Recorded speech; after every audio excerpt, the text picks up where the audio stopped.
Good Saturday morning and welcome to another edition of the award-winning Outdoors with Larry Ray. Brought to you proudly by the Tennessee Wildlife Resources Agency. Now, here's your host, Larry Ray. Hey, good Saturday morning. Welcome to Outdoors with Larry Ray as we roll into Father's Day weekend. Don't forget, that is Sunday, and we've got some fathers in here this morning. I can know that for a fact. Hey, guys. Hey, dads. Hey. Hey. How you doing? Yeah, well, if you hear that, we got a room full in here. It's Shelby McCall taking care of us. She's going to take names for some of this group, I can tell you that. But a couple of surprise guests, and we will have the competition today for the best introduction to a segment because they are both here. They are my segment men. John Gordon. Frank's always the winner, Larry. No. Frank Barton. Good morning, Frank. Good morning, Larry. Good morning, everyone. Okay, and we have the judge here himself in full uniform over there, our good friend Andrew Tweed. Good morning, where everything's economically priced here on the Larry Ray Radio Show. It is, that's right. And if you want to be a sponsor, just let Andy know. He'll have some free time not too long from now. So You got it. It's coming up pretty quick. we're going to utilize Andy. He doesn't know that yet. But he brought along his bodyguard, or is it the other way around? We have the man himself in the studio this morning, the one and only, the half of the Brother Darryl and Darryl show, the man who sat with me when we started this show in August of 2000, and he's still over there. Good morning. There's that deep-throated voice of the man himself, Gene Smith. Good morning, Gene. Good morning, everyone. How's it feel to be in the studio, Gene? Oh, it feels good. Yeah, you do know you're here, don't you? Yeah. Andy, thank you for ringing him, okay? Thank you, Andy. We had to go out of town to get Gene back here, but the pun master, have you thought of any puns, Gene? Oh, yeah, I got a few. Okay, a few. That's scary right there, I can tell you that. But full house. This kind of reminds me of our birthday show when we had 7 in here. I can't count that high right now, but fun show today on this Father's Day weekend. A lot of events going on today. I know Steve McAdams' fishing thing is going on today up in McKenzie, Tennessee. There's some other fishing events going on as we wind up free fishing week. Last Saturday was free fishing day. We got some other events going on, but Andy Tweed is TWRA law enforcement officer, and for how many years now? 30 years. 30 years. Mm-hmm. And how old's Hutch? Hutch is 9 now. Oh, my gosh. Okay. All right. We've got some news about Andy, too. We're going to work in here and appreciate him being here because we are getting into the summer months, and if anybody knows the Mississippi River and all those things like that, there's no manatees out there right now. Not now. No and the river's finally dropping a little bit. The river is finally dropping, and so am I. But we got Andy coming in, and then, of course, I asked Frank and John. That sounds like Frankie and Johnny. Well, somebody wrote a song like that.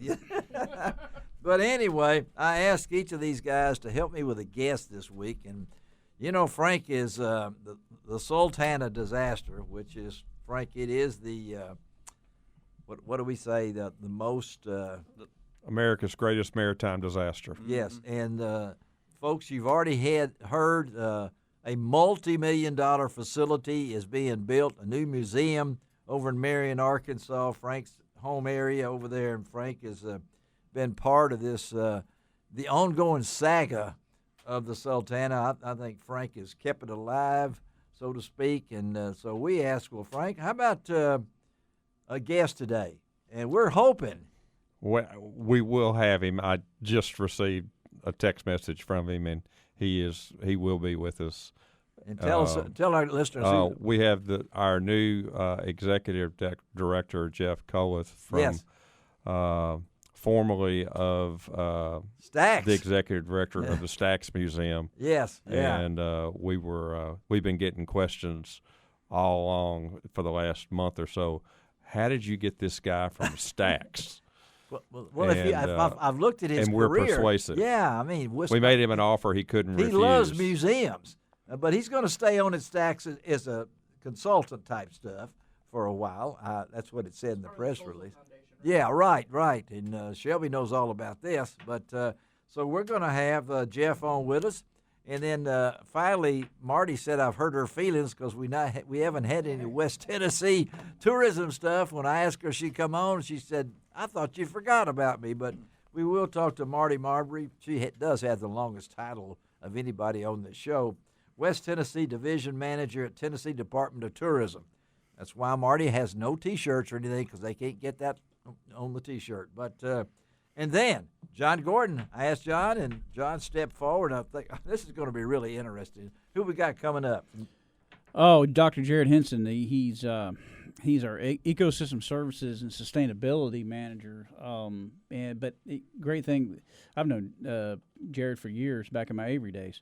He was on the Avery Pro staff, and so he's been working with black-bellied whistling ducks out at the city dump in Memphis. Yes, for years now, and studying them, and has probably become one of the experts in the U.S. on them. Yeah, and we're gonna talk to Jared. He left the Christian Brothers University staff back in August, and now is at DU. And this is working with a grant as part of the U.S. government grant on this study. So we're going to have Dr. Jared Henson, and then we're going to call out an old friend from way back. We've been tossing his name around with Andy and the rest of us here. Remember our days at Buck and Bass? I don't guess you weren't here for the Buck and Bass days. I never was. I've always heard about Buck and Bass. Never stepped foot in it. It was something, wasn't it, Andy? That was the gathering place. I think it's Mid-South Small Engines out there now or something, but out on Mount Moriah. So we're going to talk to Judd Parker of the Mid-South Fly Fishers. And then one time, the Mid-South Fly Fishers was the largest club of its kind in the United States with over 700 members. I don't know. But they're getting ready to have a fly fishing class coming up on June 22nd. We're going to talk to Judd about that. And fortunately, I will not be there because I don't want to embarrass myself again. I flunked the Dan Berry class of casting many times over at Southwestern, which is now Rhodes. But he said, "Don't come anymore, Larry." Okay? It's like that time when I was at the Bunny Slope out in Colorado, and the guy said, "You're too old to be with this group." "Yep, mister. Can you please move on out?" I was trying to learn to ski. Well, fly casting and skiing, they go together. But we appreciate this full house. And Andy, I know that let's go ahead and get this out of the way before we talk to you on this next segment. But you are finally going to step out and become a regular person here coming up soon. Tell the listeners what's up for you. Yeah, I'm retiring at the end of January. It's time to go. I'll have 31 and a half years in. Wow. And they've given us a step to or bridges to Social Security, so I'm kind of giving them money rather than savings. Yes, so it's time to go. Yeah. And we do want to congratulate Andy on his career and his dedication. If some people were wondering where Andy was earlier this year, well, he spent a lot of time in East Tennessee with his dad. And I know that was quality time. Oh, absolutely. That you were able to do that. And when this guy picked a place to come work, I'm not sure he thought he was going to be here 31 years. I didn't either. No, I didn't think he'd be here 2 years. Yep. But he has outlasted. I don't know how many colleagues you have had in Southwest Tennessee. Now, I've got them all beat with the exception of Ronnie Shannon. Now, he stayed, 36 years? Yeah, I think that's right. But think of the people you've worked alongside in this area for 30. It didn't stay all that long. No, most folks stayed a year or two. Yeah, I knew one. I wrote about her. She didn't stay long, but Andy has outlasted most of these people like that, and so a great career. And so we're going to have a lot of fun. And as I said, the pun masters over there, a lot of folks have asked, and Gene, fill our listeners in on what's going on with you, because why you can't be here. Because a lot of folks say, "Where is Gene?" So tell them, Gene. I got a macular degeneration, and I've been getting shots in my eyes for over 20 years. Yes, yeah. So it's getting to the point where it's kind of hairy to drive. Yes, it is. Not mainly for you, but other people too. So and Andy brought Gene to the station today, and I know Gene can do it over the phone, but it's just not like seeing Gene in the building here. And all the years he spent with the Memphis City school system repairing one instrument over and over. You only did trumpets, right? I mean, no, flugelhorns. Flugelhorns. You did.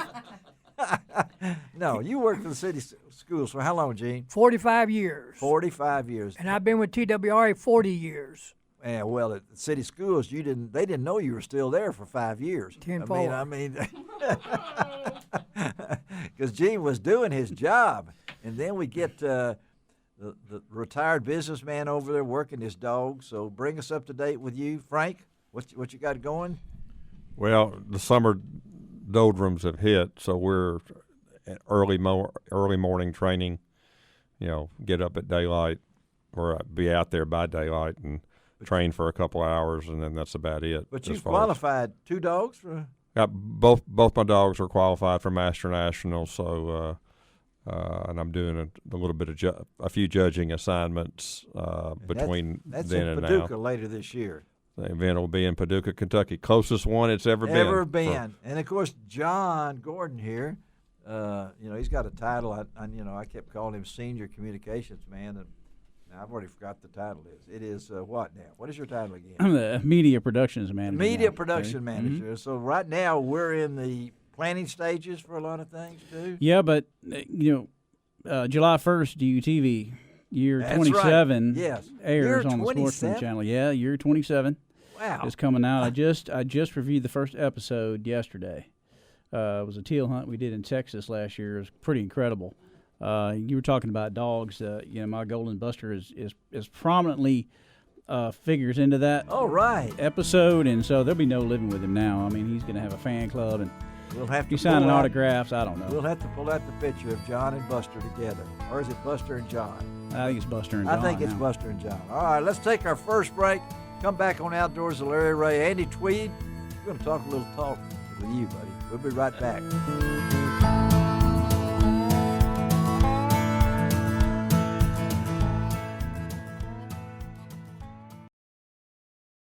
Welcome back to Outdoors with Larry Ray on ESPN 790 AM. Brought to you proudly by the Tennessee Wildlife and Resources Agency. Hey, welcome back to Outdoors with Larry Ray as we roll along toward our 24th year on the air, and it's always good to have one of the 3 of us were in that first studio in the dungeon at 1960 Union Avenue when we were broadcasting that every Saturday morning. Gene Smith, myself, and, of course, the legendary Ronnie Shannon was there, and the highlight was always going down the street and eating breakfast at Perkins. That was the highlight. But a lot of fun, full house in the studio. Gene is here in the studio with us this morning. It's not normally his time, but Andy was gracious enough to swing by into Raleigh, and Gene was sitting on the porch like he's been there for 2 days waiting on Andy to get there. Yeah, he was sound asleep when I pulled up. On the porch, probably, yeah, looking for the paper boy.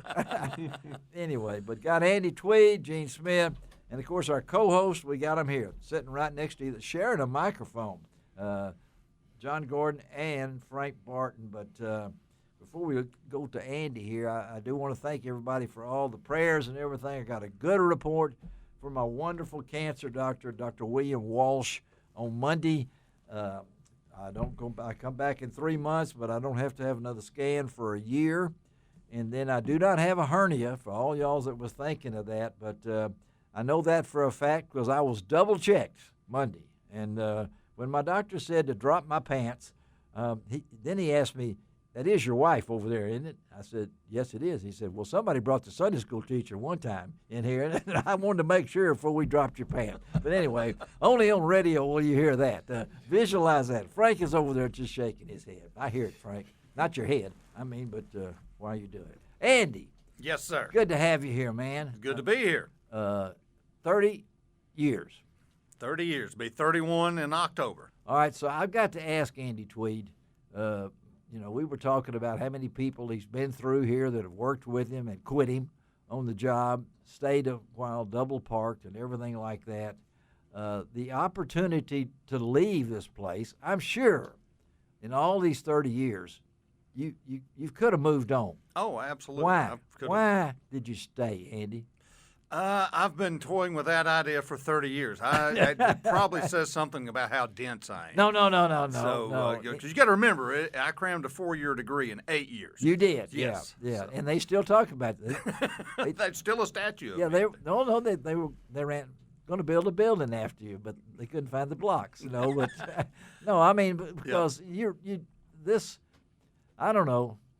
You have had some unusual things happen. Lots of unusual things happen. What is and what? I'll be honest, the people that we meet. Yes. So many good people that we meet all the time. And Yeah. you keep thinking, well, you look at the incidents last week of all the violence that was Yes. going on in Yeah. Memphis, and you think, I think it's time to go. And then all of a sudden, whammo, you'll bump into somebody and they've done something really good, Yes. either for you or for the community or whatever. And you're like, man, we do have good people left here. And we do, and everybody. I'm not saying your section. There's still 3 of y'all, right? I mean, Yes. yeah, there's still there's still 3 of us. there's It's Jeff, me, Jeff Beach, and Ray McMillan. and Ray. Mhm. And but when we think of Andy Tweed, we think of the river. Mm-hmm. I mean, you spent a lot of time on the mighty Mississippi. I love it out there. Cell phones don't work. Radios don't work. It's wonderful. But when the news people call, different things happen on that river. I know you have been involved in some of probably the most unique. That was a word we weren't allowed to use at commercial people. I don't know why, because the paper wasn't very unique. I know that, but real awesome things here. Yeah. Real awesome things. Well, I mean, like the manatee. The manatees. There you swimming go. Up the All right, Mississippi River. all right. We got to back up because we've got this individual that's coming in here, and your guy, Dr. Henson, or I just call him Jared. But anyway, I met him probably 6 years ago. He was down in the edge of Inslee Bottom, and this guy was Yes. creeping around in this truck, and I'm like, "What is this cat doing?"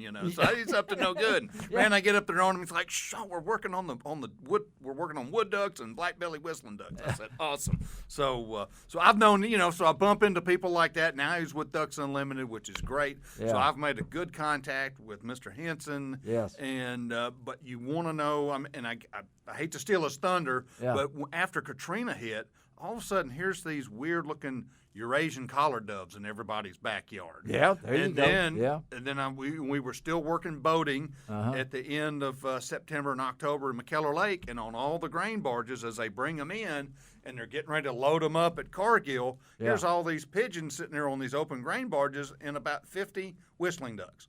So I'm they like, came on the boat. You're saying? yeah, they came on the boat. They sure did. No tickets or anything. No. But Katrina blew a lot of avian, species of it.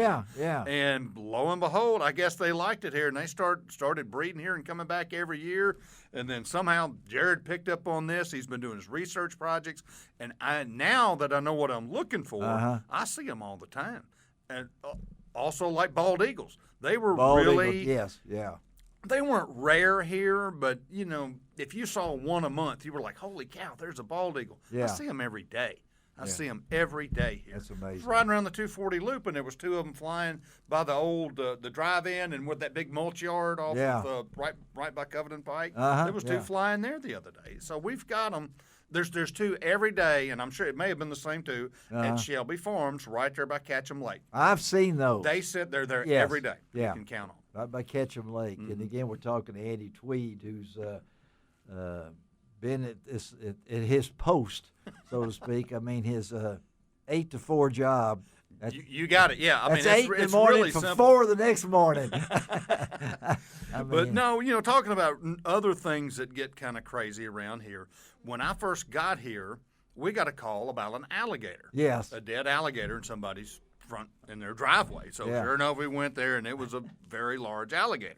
So we didn't know what to do with it, so we took it to a guy named Dr. Gutsky, who was the herpetologist at Memphis State. Okay. And he said, yeah, that's this. And he said, look, guys, don't tell everybody, but we have a living, breathing, breeding population Of alligators. of alligators in Shelby County. Not a lot, but they're here. Yeah. And we're doing a little research on them, but not much. It's just because it's so hard to get to where they're located. Yeah. Anyway, now we're getting, it seems like more and more. Of course, this deal over in Fayette County, I'm sure y'all saw. Yes. Somebody had a big alligator there. Well, we've had alligators in the Wolf River, in the Ghost River section, for years. For years. And they've been here. I've been here almost 31, and the biggest population in Shelby is in behind the police firing range. Out there at Watkins and 51. Yeah.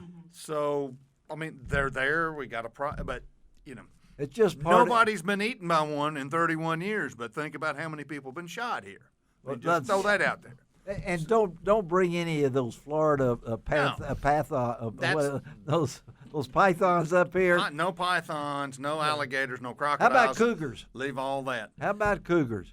Well, I haven't seen one. Somebody with our outfit said that they confirmed a But sighting. you hadn't seen one? In O'Brien. No. Okay. All right. I thought I did, and then it turned out to be a dog. It did a dog. Yeah. It was about 3,000 or 4,000 yards away, and I drove up to it as a dog. But I tell you what, all right, so it's known that we've got alligators around here, but what else shows up all the time? Black bears. Black bears. All right.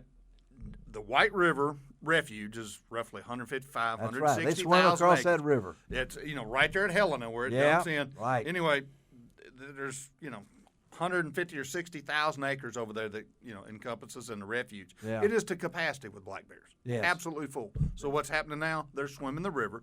Now you get outside the levee, outside of Clarksdale, and down in that area right there, those hunting clubs there now have a living, breathing, viable population of black bears. It's not very big, but they are there. Well, guess who decides to come north all the time? Those guys. Yeah. And where food is. And as well as y'all know, everybody on the planet has got 5,000 cell phone cameras out on their property. So these things are showing up all the time, in front of people's feeders and all this other stuff. So, we will have a viable population of black bears here, I'm going to say within 10 years. Within 10 years? Yeah. Well, you won't be an officer then. No, I won't have to deal with them anymore. I've only had to dart two since I've been here. You have darted too? Yeah. Really? Yep. Yeah. Well, I know the PR part of this. We see people changing around and everything like that, and Andy's been a part of the scene for this long time, and always has been good to us. I miss a lot of our events that we don't have anymore, that we used to hang out together and things along that line. But well, the Henry Reynolds Fishing Rodeo was basically where I met you and your lovely bride and this clown right here. Yeah. So I've been running pictures of that on Facebook for the last couple of days because they keep popping up on this date. Mm-hmm. These things are coming in these pictures and of dance and all of us and the events at the fishing rodeo. And I have to admit, we did that thing for over 60 years. I mean, the Commercial Appeal did it, and then they ain't doing it no more. Yeah. Then the TWRA did it for about 10 years or so. Then they're not doing it anymore. So it was an event that I still run into people that said, I want a bike in that thing. Do you remember that? I got people saying, do you remember me winning that trophy? And I said, no, I don't. No, sure don't. And sending them up to Reelfoot Lake or Kentucky Lake, wherever winning all it those might prizes. be. All those prizes and everything. But I know that guy next to you, Gene Smith, you got a pun that we can close out this segment with Andy? And you're talking about your doctor. I went to the doctor the other day, and I asked him, I said, can I get a second opinion? He said, can you come back tomorrow? Oh, we missed that in here. All right, let's take another break. Then we're going to talk Sultana on Outdoors with Larry Ray. Get ready, Frank, because I'm going to let you introduce this next section. Get ready, okay? We'll be right back on Outdoors with Larry Ray.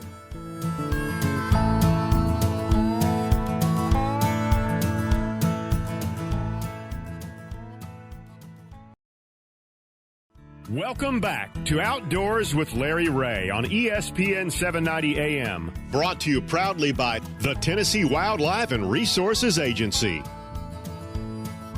Good Saturday morning, everyone. Once again, it is the award-winning Outdoors with Larry Ray, the longest-going outdoor radio broadcast in the Mid-South area. All things you'd want to find out about the outdoors, you can find out about them here. And even some things that don't have anything to do with the outdoors, you can find out about them, just like we're fixing to have right now. So without any other fanfare, the one and only, the oracle of the outdoors, Larry Ray. Frank Barton, you've done it again, Frank. You have put Mr. John Gordon on the spot now, but I have faith in John. But I appreciate that. I'm not scared, Larry. You're not scared? No, you're not scared. But full house in the studio this morning. Andy Tweed, Gene Smith's in here, along with Frankie and Johnny here as our co-host. And good Saturday morning to all you folks in Brownsville, Tennessee on 1520 AM and 95.3 FM. Jackson, Tennessee on News Talk 101.5.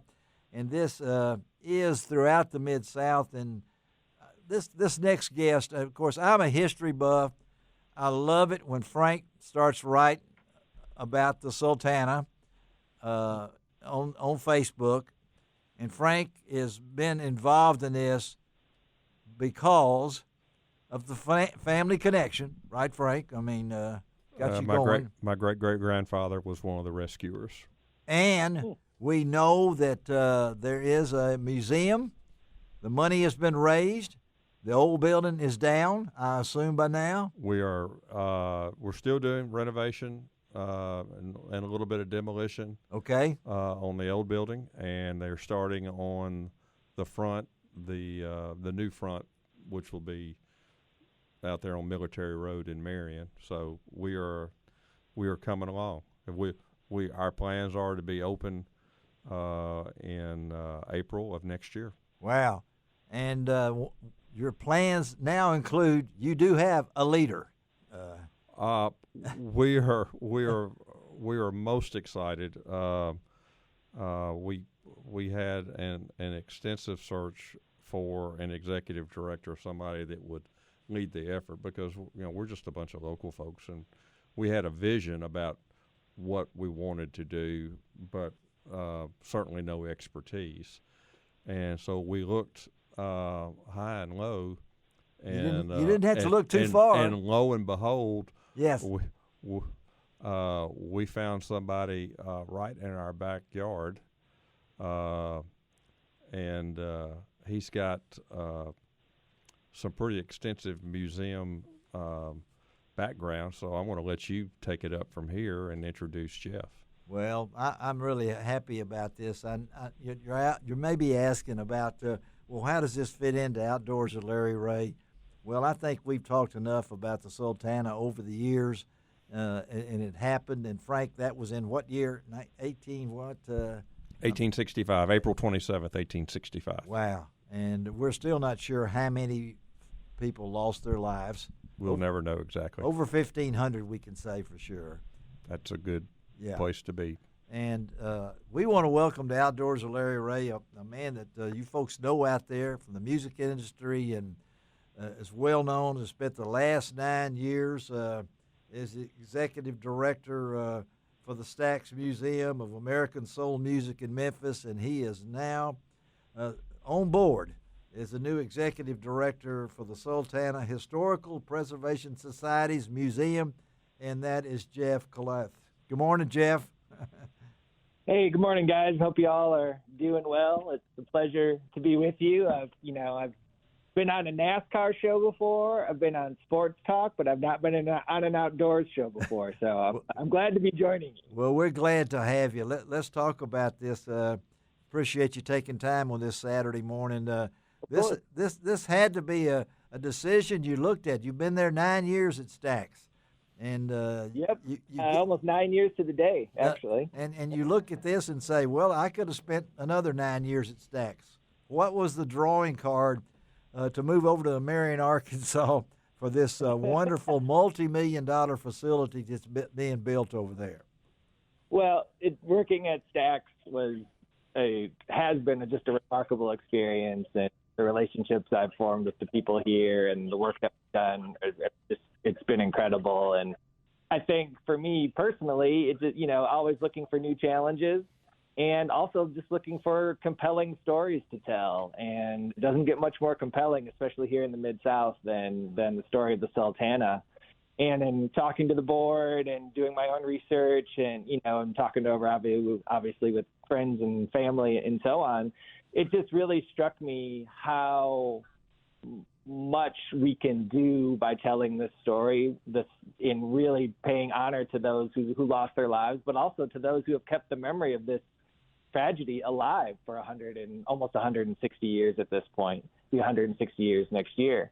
And then also just building community around public programming, around education, around events, and then obviously around the museum itself, and being a part of the community fabric of Marion and really the whole region just really interested me. I'm from a small town. I'm from a small town in Wisconsin, not Arkansas, but I certainly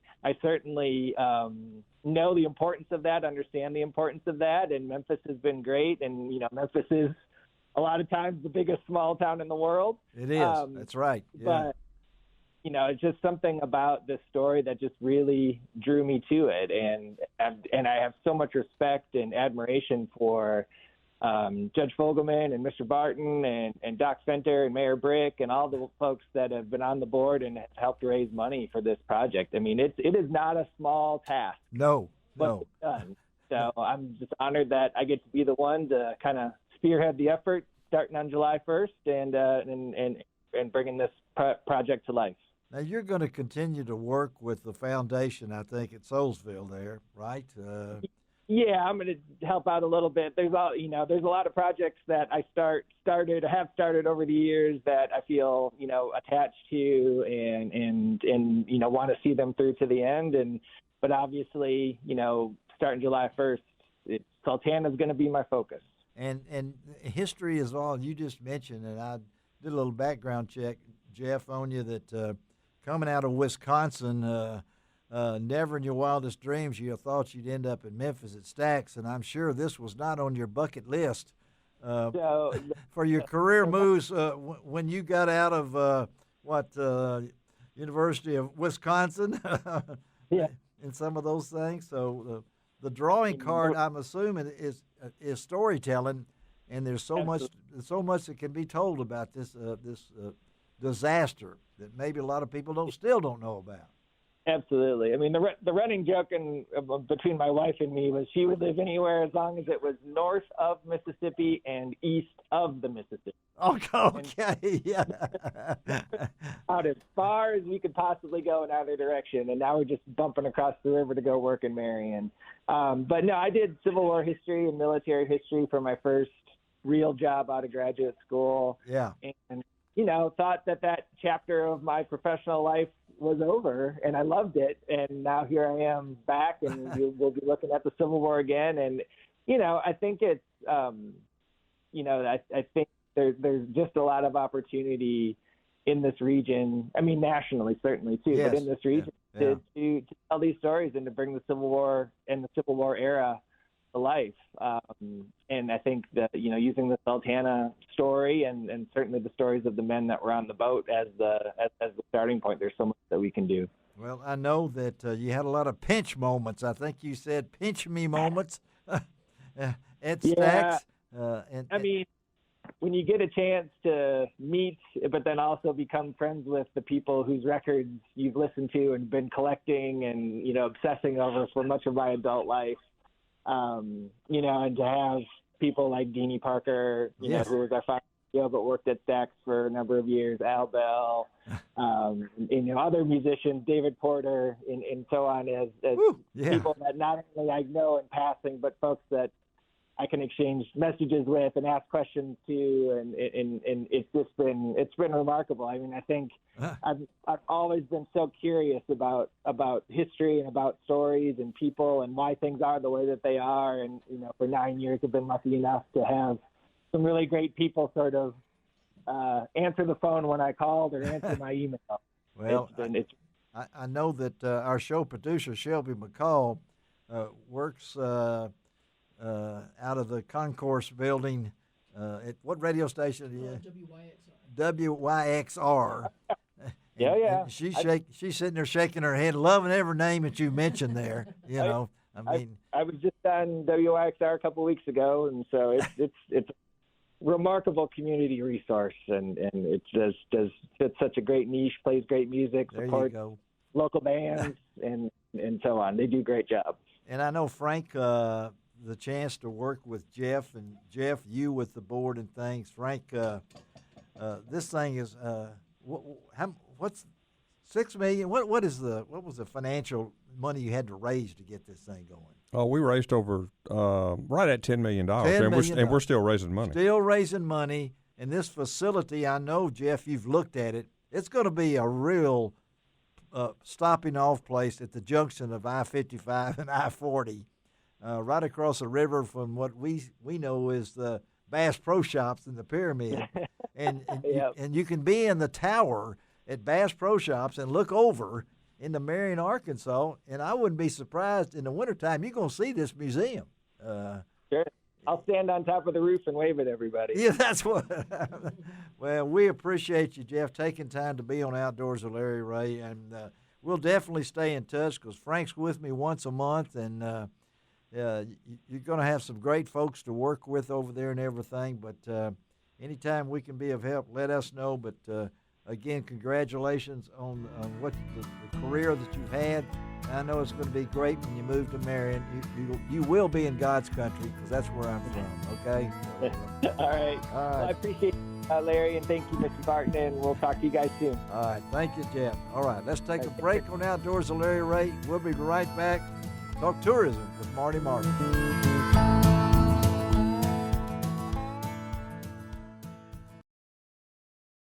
Welcome back to Outdoors with Larry Ray on ESPN 790 AM. Brought to you proudly by the Tennessee Wildlife and Resources Agency. Hey, welcome back to Outdoors with Larry Ray. If only we need to do a bloopers. You know, we could have Larry Ray bloopers over the years. I'm pretty sure who would be in a lot of them, you know, but it would be me. But we do this show every Saturday morning. Good Saturday morning for you folks right here on AM 790, 92.9 HD FM in Memphis from 9 to 10:30. And, of course, we have listeners throughout the Mid-South and Jackson and Brownsville and all over. And one of our favorite people is coming up next. And I know I've neglected her. I'm 1 week behind on getting her on the radio. I try to get her on at least once a month, but sometimes she's busy, I'm busy, or I just forget. And so, but when she comes on, sit back, get your pencil out, get your notebook out. And now some people not know what a notebook is and what a pencil is. But anyway, get them out because it's West Tennessee tourism time with Marty Marbry. Good morning, Marty. Good morning, Larry. Yes. Two things. All right. You probably could make some big money. I know Bill Dance has done really well with his blooper videos. Yeah. So you could step up and have the Larry Ray blooper series. I could have that. And yeah. Second thing, What? I can't believe you just said you forget me. Well, oh my gosh, Larry! Can we edit that out, please? No, I'll never forget you. I will. Well, let's go on. Anyway, I know you've got lots of stuff going on this Father's Day weekend. We've been talking about that. You folks that are still fortunate enough to still have your fathers.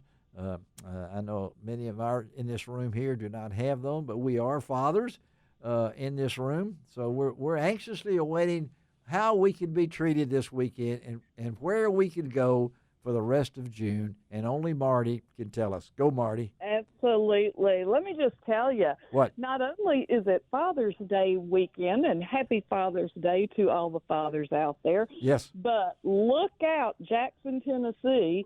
It is the opening ceremonies on June 16th for the Miss Volunteer America pageant.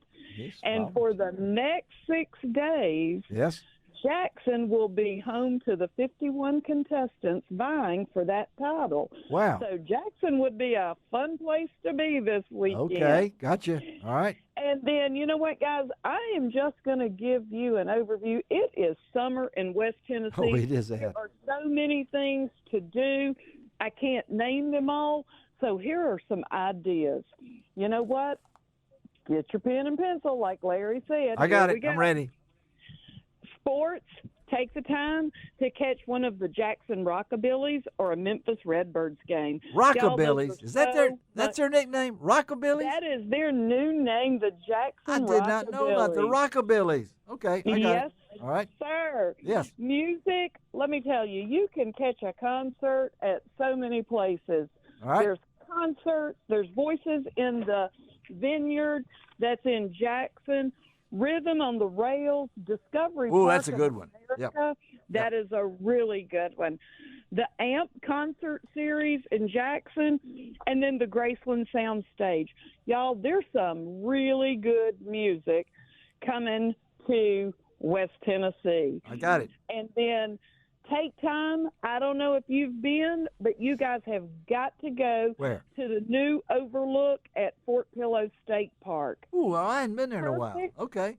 It's fun, and it's the perfect way to spend the day. Take a picnic, explore the park, see the new overlook. It's amazing. Okay. And then we've also got 4th of July right Yeah, we around the do. corner. Yep. Some of the activities actually start the end of June. Okay. So here's just a few ideas. All right. Somerville is going to be doing a concert and fireworks. Covington, All they right. have parades and fireworks. All right. Collierville, Bartlett, Memphis, Kentucky Lake, from Paris to Birdsong, all Birdsong. amazing fireworks shows. Birdsong. Absolutely. Birdsong. You need to go there anyway. You do. If you've not been to Birdsong, go. Bob Keith would love to show He would you love to. the state gym and Yes. tell you all about it. And he'll run your picture on Facebook because he's got pictures every day on Facebook. Absolutely. All right, what else? Absolutely, he will. You know what? Here's a new one. What? Pick up a meal to go at the brand new Dixie Cafe drive-thru located at the Brookshaw's Old Country Store. They What? had the ribbon cutting this week. You can get that great food, and you don't even have to get out of your car. You Where's can that go now? through the Where's door. that? Where is that? At the Old Country Store, Casey Jones Really? Village in Jackson. I did not know that. Yeah. They did. It was a dream of Clark Shaw before he passed away. Uh-huh. And he started working, and his son, Brooks, 3rd generation now, made it a reality. And they had Wow. the ribbon cutting this week. So grab a meal to go. Head out to Pinson Mounds for a fun day of Been there. exploring. Yeah. It is so much fun. And then, guys, What? Farmers Market. Farmers Market. Let me just tell you right now, Yep. we have some of the best Woo, we best do. Yeah. ever. Yep. I just got me What? yesterday Yep. a big old thing of the most beautiful blackberries you would Oh, ever blackberries. see. I love blackberries. Yeah. I know. And Greg, he was so glad that I brought these blackberries. He said, "You know how these could be better?" What? And I'm like, "Well, no." He said, "Between 2 pieces of crust." And I'm like, I take the hint. I take the hint. So you did. We- Yeah. I could give you our shipping address here, too. So, Yeah, you can get some of the most beautiful, freshest veggies around. And don't forget, What? it is time for Ripley tomatoes. that's So what I was going to ask you. Okay. All right. It is time. And the 1st of July, I can't remember the exact dates. I don't have them. But they will be having the Ripley Tomato Festival. So don't Oh, miss that's a that. great thing. Yeah. Yeah. It is. And then the Dyersburg Farmers Market, if you have not been Ain't there, been there. it is one of the best ones we've got in West Tennessee. And right now, Yeah. they've had to relocate to the fairgrounds in Dyersburg. Oh, I know where that is. because Yeah. Their farmers market is so great. I love farmers They're market. having to expand. They're I love building farmers. a beautiful spot downtown. And so check out Dyersburg at the fairgrounds. And then always, when you're out and about, look for Pick Tennessee products. That's Those right. are some of the best products you can ever hope to buy. And you can go to where? Oh, I've got one more thing. Oh, you got one more thing. All right, Cut all right. me down. What? I got one more thing. What? A big shout out to Drew Hayes. Yes. And Blue Bank How about Resort that? Yeah. for being named USA Today's #1 best fishing lodge. Is that not amazing? I'm so excited. That is so amazing, and I'm so happy. And you can find out all of this and more at tnvacation.com. You know where I'll be next week, Marty? Where? Monday through Wednesday at the #1 fishing resort in America. There you go. Blue Bank I love Resort. it. And you know what else, Marty, is going on right now? What? The peach milkshakes are back at Chick-fil-A. Okay? They are. And let me tell you, I've found another new one that I love. Oh, what? Tell me. Arby's orange cream. Oh, I'm writing that down too. Okay. You know what? It almost rivals the peach. You got to try it. Are they sugar-free? And have a wonderful Tennessee summer. Thank you, Marty Marbry. TNVacation.org. We'll have all that posted on LarryRay.com. Thanks, Marty. I'll never forget you. What's your name again? I'll never forget you, Marty. Thank you, Mabel. Okay. Thanks, guys. Talk to you later. Bye, Marty. Bye. All right. Okay. I was going to announce that about Blue Bank winning that contest as the #1 fishing resort in the United States. That's pretty amazing for the Hayes family up there, and Drew and Michael running that resort after their dad passed away. I know this is a hard Father's Day for them without Mike. But anyway, and I'll be up there. And so next week's show, folks, it's all about what's going on at Blue Bank. I'm going to be up there Monday through Wednesday, and next week's show will be we got some great guests lined up for that show. But right now, we're in studio here. And, Gene, it's about time again. Can you remember another one? Do I need to punch you, or you got another No, one? I got it. All right, here he comes. You know, they always ask the father of our country, George Washington, Yes. what kind of music did he like? And he said he always did love country. Oh, he always did love country. The country. Y'all need to be here for these. I mean, because Gene is just spotting these out. And we got Andy Tweed over there. And what about Jack's ice cream soda at Jackson Millington? That's where you go. That's where I go. So you just got more free stuff now. You just do it all announced the on the time. radio, didn't you? Yeah. All right. You got more free stuff like that. Let me ask Andy real quickly. A lot of people going to be on the water this weekend, Andy. What do you tell them? Man, wear that life jacket. It floats. You don't. That's right. Make sure you wear it. And I'm going to tell you right now, we are above pace for boat accidents and drownings and all, July 4th boat accident coming up. Fatalities, all that. Yeah. The majority of it has been alcohol induced or some kind no of life jacket. Yeah, and not wearing their life jacket. Not wearing their life jacket. And we're starting to see where the kids aren't wearing their life jackets too. Seeing plenty of them wearing them, but we're still seeing a few not. And you guys will be out this weekend, I'm sure, on Father's Day weekend, checking everybody and everything like that. All right, let's take a break. Come back. It's duck time on Outdoors with Larry Ray. Wake up, John Gordon. We're ready for it. We'll be right back.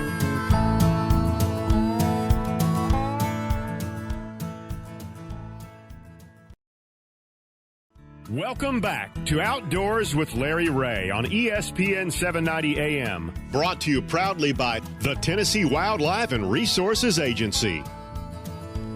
Good Saturday morning, folks, and welcome back to Outdoors with Larry Ray. Up next, we got a doctor on the line, but you don't want his diagnosis unless he's talking about wetlands conservation. Yeah. And now here he is, the man, the myth, the legend of the outdoors, Larry Ray. Oh, yeah, no round of applause, no nothing. Just throw it at me there, John. Okay. Shelby got me some applause. Boy, yeah, Shelby did a round of applause there. But this is a fun show. We got a full house here. Sometimes it's just me and Shelby and some guy talking about fishing. But we're not doing that today, okay? He knows that, No fishing. I'll be talking about that next week. I did not. You even used the word before I did, okay? I did. You did. But F-word. I'm really happy to have this next guest to talk about a subject that I had no idea about, and the guy's been doing it forever, and I didn't know nothing about it. So, but I'm not sure it's forever, but a pretty good while. For a while, yeah. And he's from Arkansas. He's from God's country, and he's a wonder boy. I'll get that out of the way. From Arkansas Tech, but we're happy to have Dr. Jared Henson. He is the project manager, ecosystem services and sustainability for Ducks Unlimited, which is a wonderful big talent. catchword at DU these days. Sustainability. Sustainability. I can't say some words, but I get that one out. But a lot of you folks might know that Dr. Henson, I'm just going to call him Jared, was part of the faculty at CBU until last August, and now part of the Ducks Unlimited team. And he's been studying black bellies for years as part of the U.S. government grant, and we're happy to have Jared on this morning's show. Good morning, Jared. Good morning. Good morning. All right, we have happy to be here. We have already talked about you with Andy Tweed in the building here. He is your co-conspirator here. You know that he knows you sneak around in areas that maybe a lot of people don't show up at. In areas that you don't. Most pleasant place. Yes. Yeah, it's very unpleasant smelling because you're right next to the TE Maxon wastewater treatment facility. And that's where you met. Yes, Jared. Okay. Yeah, sure did. All right. What a way to introduce yourself to him. You know, I've met Andy before too, but not down there. But let's talk about this study and your interest in this. And John, I know you being with part of the DU team. This effort here, what makes this important, John? Well, Ducks Unlimited is an organization, right? It is all about wetlands conservation, yes, which translates into more ducks in the skies and geese as well. So, you know, and the black-bellied whistling duck is really a unique duck species among all of them. They you could almost call them goofy in the way they act. Okay, and they are. Yeah, they can act really smart or really dumb, and they just are a very unique duck, and they're really beautiful. Yeah, ducks as well, and they're tree ducks and they're cavity nesters, so they have they're quirky. And we'll talk about this quirky study then, Jared. We want to know about that because I understand that you've got 60 plus boxes set up in the Memphis area, and you've had ducks nesting in them for at least 5 years. So talk about the study from your perspective. Yeah, I will. So we started this out in 2017, and that's probably when I met Andy. Yeah. We were out there putting boxes up at the wastewater treatment facility and trying to see if we could get these ducks to actually use nest boxes in the area. We knew they were in the area. They'd been there since 2008 with a pretty steady population. And so what we really wanted to do was see how successful these birds were in this way northern habitat for them, right? Yeah. This is a Gulf Coast bird, even further down into Central America. Wow. So they're not used to season changes and things like that. So I wasn't sure how successful they would be. So we started off with like 17 boxes. We built it up at one point to 85, and I think we're back down 60, 65 boxes now. And so some of the cool stuff we found is that we've caught birds from Louisiana in Mississippi, some that were banded just outside of New Orleans. Okay. I've had somebody recover one of my banded birds in Monroe. Really? Okay. Yeah. And I've also had one of my birds recovered in St. Louis. Amazing. Yeah, they're going up and down the Mississippi a lot. These birds are crazy because they will just go all over the place. You see them as far north as Canada in late spring, early summer, as they're trying to find habitats to breed in. Mm-hmm. But they will breed as far north as Illinois, Indiana, Iowa, but not in any big numbers. Yeah, yeah. You know, the population here in Memphis is 250 to 300 in that area. It may be as big as 400 at the end of the season after they have recruitment from that year. So we're seeing lots of birds, seeing them spread out all over the landscape now. That's what I see them in West Memphis all the time in weird places. Well, that's what I want to ask you, the weird places. You were down in Inslee Bottoms and places like that. So they're following the river? I mean, are they primarily where you have their boxes or in the sloughs and things along that line? So they like the big open areas, and what it seems to be is that they follow the grain barges. Ah, okay. That's what Andy was saying. Okay. They follow that shipping industry because one of the biggest hotspots for them in New Orleans is Audubon Park across the river from Westwego, where they have all the grain loading in New Orleans too. Okay. Yep. Yeah. And that was the first place I ever saw them. Right after Katrina hit, there was a good dozen or 15 hanging out on the grain barges in mid-October. Yes. Mm-hmm. Well, describe this duck to me. I mean, if I visually look at this duck, John just said they're goofy. I mean, describe the duck itself. What makes this duck unique? Well, he's got long legs, yes, real big wingspan, long neck, beak and feet are both pink. Yes. And it really doesn't fly like a duck. No, it doesn't. doesn't. Flies more like a wading bird, like an egret or an ibis or something like that. There you go. Okay. So they're real unique in the air as well. And they like to talk. They talk a lot. They whistle a lot, I guess I should say. They do whistle. Yeah, they do whistle. It's similar to a wood duck. Would you describe? I was going to say there's and their whistle, some their aspects. sound, or is there sound? It's a little different. It's a little different. It's different. Right. Yes, it's different than a wood duck. A little higher pitched. Okay, higher pitch. Okay, yeah. Quicker. They're about wood duck weight. Yeah. Okay. But size. their wingspan and height and all that is much bigger than mallard. Yeah. Yeah. So they're all wings, legs, and neck. So what made you want to do this study on this very unusual bird? I mean, so when I started at CBU, I was looking for something I could do with undergraduates. So I wanted a local field station to get kids out of the classroom and out of the lab and actually in the field and learn ecology and learn wetland ecology and learn a little bit about waterfowl ecology. And so this was a great natural system. You could either work with here if you want to work with waterfowl, you're working with wood ducks primarily in the summer. But I had remembered seeing these whistling ducks show up in 2008, 2009. And I was like, well, I wonder if I can get permissions to go down there and set up a research site. And the TE Maxim wastewater facility down there was fantastic, and they allowed me to go in and put the boxes up, and TWRA was helpful with that as well. Once they knew who you were. Okay, yeah. Right. Yes, I had to introduce myself a few times. All these sketchy people running around in camouflage. And normally around wood duck and teal season. Yeah, I'm that's like, right. Wait a minute. That's right. Again, we're talking to Dr. Jared Henson, Project Manager, Ecosystem Services and Sustainability for Ducks Unlimited. And I know joining DU, how did that work out? And you got to like what you're doing now then, Jared. Not that you weren't happy at CBU, but talk about the transition to Ducks Unlimited. And, of course, you folks know that what a great organization to have based here in Memphis. I was there when they had the first shovel came out and dug it.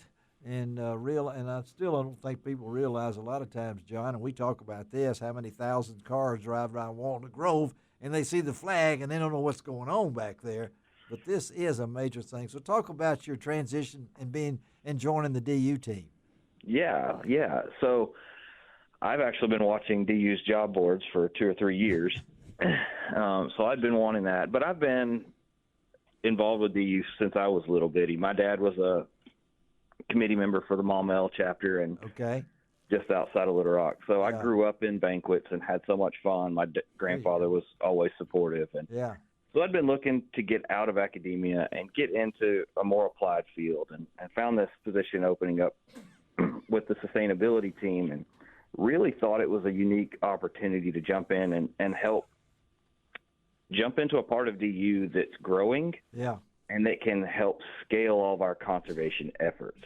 Yeah. Right. It makes DU much more applicable to everybody else. It's the work we're already doing, the waterfowl work we do. Now we're just trying to quantify the people benefits of that work, and then we can package that and sell it to other industries that may not care as much about waterfowl, but may care about, say, clean water or flood mitigation. And so now all of a sudden we can get partners like Coca-Cola, Facebook, Microsoft involved in some of these big wetland projects. So it's an awesome transition. I love working here. I work with an amazing team that helps quantify all those benefits. So it's been a fun year so far. Well, I appreciate you taking time, Jared, to be with us on this Saturday morning. And they can go, John, can they go to ducks.org and find out what's going on over there wise with studies and things, or find out about the organization itself, people want to join, here's a chance. Sure, right. Yeah, ducks.org, you can find out all the information, and if you're looking to join a local committee in your area, you can find out who to talk to at that point as well. So, yeah, it's ducks.org has got all the information you need for that. All the information you need. I got to ask you, where'd you kill your first duck? I killed my first duck in the Cache River bottom. All right, okay. I can tell that place. I can even spell cash, okay? It's an Arkansas spelling, okay? That's for sure. C-A-S-H, is that right? No. Okay. Hey. It may take some cash, but it's a different one. Hey, Jared, thank you, buddy, for being with us on Outdoors with Larry Ray. We'll stay in touch and have a great weekend, okay? All right? Thank you all for having me. It was a great time. All right, thank you. Take care. All right, let's take a break on Outdoors with Larry Ray. Let's wrap this baby up with fly fishing. I don't know what the bag limit is on flies, but we're going to find out. We'll be right back.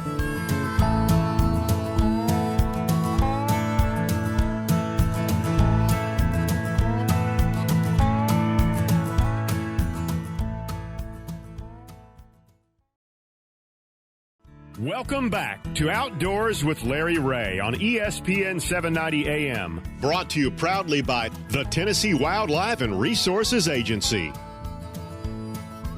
Hey, welcome back to Outdoors with Larry Ray. I'm just surrounded by talent all around me here, and they're trying to keep me straight, and it's hard to do and be concentrated when you have Andy Tweed, Gene Smith, Frank Barton, and John Gordon in the studio at one time. This and they know I get rattled a little bit sometimes, right? Yeah. But when you're middle-aged for a 162-year-old man, that's not bad. It's just not bad, Yeah. And I'm still vertical, okay? All right. And speaking of that, our next guest as we close out today's show, I said one time as we close out the show, and everybody thought I was quitting, but so I have to watch that, is a fellow that we go back a long way, me and Andy Tweed, and days at Bass Pro, at Buck and Bass out on Mount Marbry. But I think that's where I first met Judd Parker, but we got Judd with us now because the Mid-South Fly Fishers have an opportunity for you folks to come out if you want to learn fly fishing from some experts on June the 22nd. And it's also got one of my favorite words. I'm sure it's one of Andy's and everybody else's in the room. It's called free, you know. And here's the opportunity for you to get involved in a sport that is tradition old. When it comes to it, and this guy that's coming up with us right now is a member of the Mid-South Fly Fishers and good enough to come on the show this morning and talk a little about this event, a longtime friend, Judd Parker. Good morning, Judd. Hey, good morning, Larry. Thanks for having me on. Thanks for being on, man. Let's talk about this event that's coming up on the 22nd. What's going to happen? Yeah, this is a great one, too. Thank you again for letting us come on and give you guys a little heads up about this. This is going to be this coming Saturday. Second. Next Saturday, a week from today. Next Saturday, thank you. That's right, week from today, June 22nd. Man, this is a great opportunity to learn about fly fishing if you're either brand new to the sport or trying to get into it. Probably have a ton of questions about what do I need, where do I go, who do I see. Man, this is going to be an opportunity to have a lot of those questions answered. So if you're brand new, great opportunity. If you're seasoned angler, want to know more about where to go again and what are some of those really cool techniques you always see on TV, there's going to be groups of people there that Saturday that can help you out, really tell you what to do and how to do it. And we're going to be at Southwoods Baptist Church. That's 3175 South Germantown Road. If you're you're going south on Germantown Road toward Winchester, the church is right there on your right, pretty close to the elementary school. It's back in there. They've got a great facility to do this. And Judd, so what do they need to bring? What do they need to bring for this? Well, that's a good question. So if you have your own rod and reel and would like some casting instruction, we'll definitely have people there that can teach you hands-on casting instruction. If not, we certainly have rods and reels available when you get there. Yeah. A lot of us will be bringing our tackle, different flies, fly boxes, waders, shoes, all the things that you would need potentially. You're going to see what that looks like. So But as far as equipment goes, if you have your own, please bring it. We'd love to teach you on your gear. If not, we can certainly use our stuff and give you that hands-on training. Probably some fly tying going on there too. So if you have questions regarding that, we'd love to help you there. People are always asking me about knots and the special rigging that we do. We can certainly do that as well. And they're going to throw in some coffee and donuts, folks. I mean, we got to have food. That's right.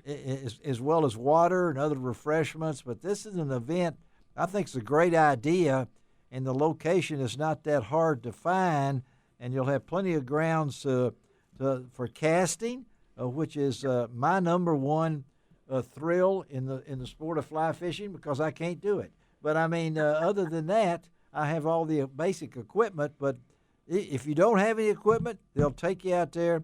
And this is another thing about this club now. Judd, talk about the Mid-South Fly Fishers. It's been around for a while, right? Wow, yeah. It's been I wish I knew the exact start date. It's been around as long as I've been fly fishing, which is going on almost 40 years. Yeah.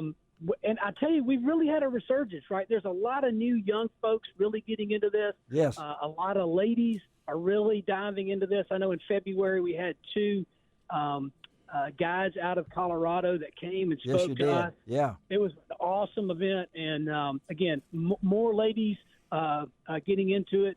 Kids, you know me, I've probably taught as many youth how to cast and fish as I've taught adults. Yes, It's always a great thing to watch the little kids get into it. They tend to learn faster and easier than some of us old guys. And so do the women. The women learn faster than us absolutely. men. I know that. That's right. That's right, because they're not hard-headed like we are. Yeah, I'm glad you said that. But anyway, I go along with that, and everybody in here is nodding their head. I don't know if they're going to sleep or they're just nodding. But anyway, right. So and the club itself, you guys still meet once a month or what? Yeah. So that's a little change that we're doing. We're actually really posting a lot of things on social media and our website, but we're really using social media to drive our messages out there these days. And so we used to be a really like every Tuesday, every month. First Tuesday of every month, excuse me. Now we're kind of changing it up. Thursday seems to be our day.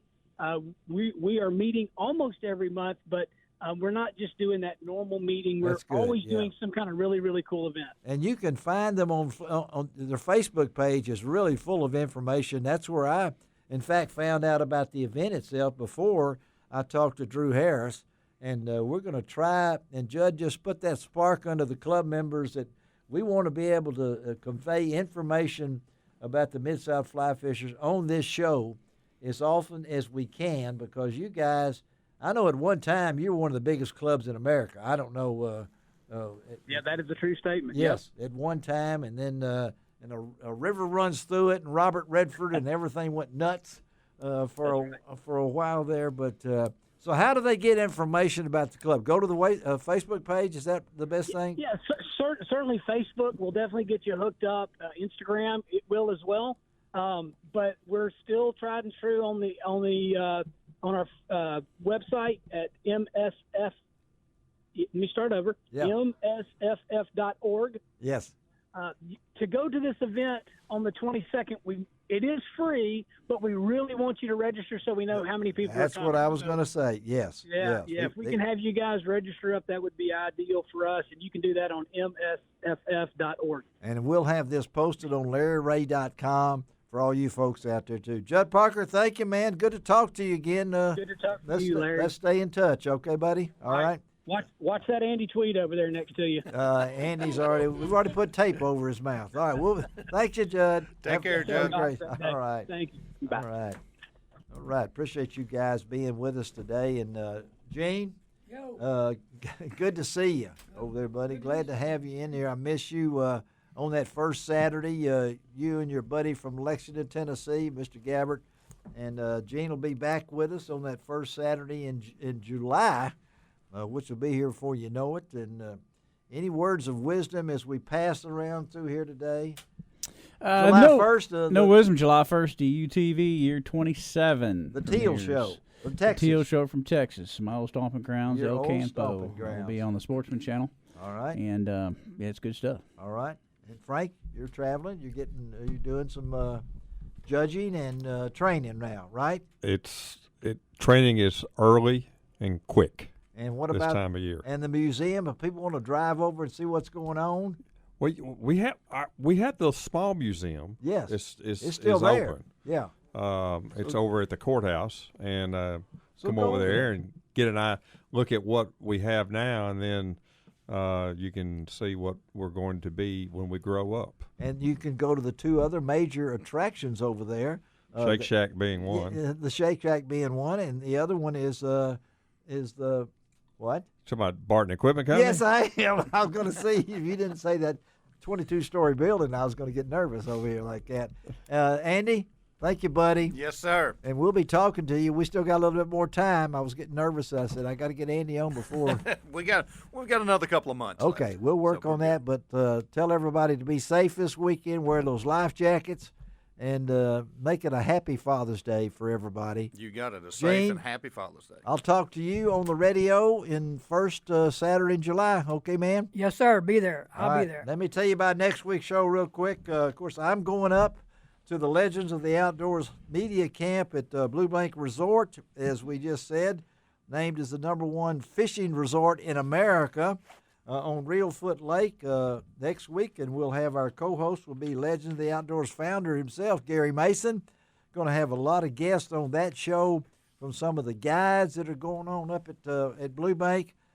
Man, if you want to go to a place and just spend some time with great food right on the water on Reelfoot Lake, got some of the best fishing guides there is. They got a pool there. They got walking trails. It's just so much. Just go to bluebankresort.com and you'll see what the Hayes family has done up there to become the #1 fishing resort in America. Now, you got to think about that. That's a pretty big thing because they was in competition. They were in the top 10, and I was watching the votes go up and down like that. And I said, I don't know. Can they win this thing? And all of a sudden, bingo, they won it. #1 fishing resort in America. Again, guys, thank you. Shelby, thank you. We'll be back next week if all goes well. And what we always say is my late friend Benny Craig used to say, the old sportscaster on Channel 11 in Little Rock, he would always say, it doesn't cost an extra cent to be a good sport. And what do we always say? God bless the USA.